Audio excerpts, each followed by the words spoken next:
Welcome back. ભારે વિવાદ, આક્રોશ અને પોલીસ કાફલો તથા મોટા કર્મચારીઓના જથ્થા સાથે રાજકોટના જંગલેશ્વરમાં દબાણો દૂર કરાયા હતા। જો કે ફરીથી શરૂ થઈ ગયા છે તોડાયેલા મકાનોના બાંધકામ।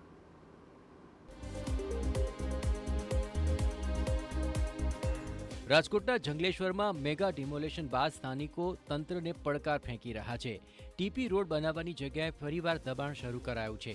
એકતા કોલોનીમાં સૂચિતના પ્લોટમાં સ્થાનિકે મકાન ખરીદ્યું હતું। જો કે મકાન ખરીદી કર્યા બાદ ડિમોલેશન કરાયું। ડિમોલેશન બાદ હવે ટીપી રોડ બનાવવાની જાહેરાત થઈ હતી। જો કે હજુ સુધી ડામર રોડનું કામ શરૂ ન થતાં ગેરકાયદે બાંધકામ ફરી બંધાવા લાગ્યા છે।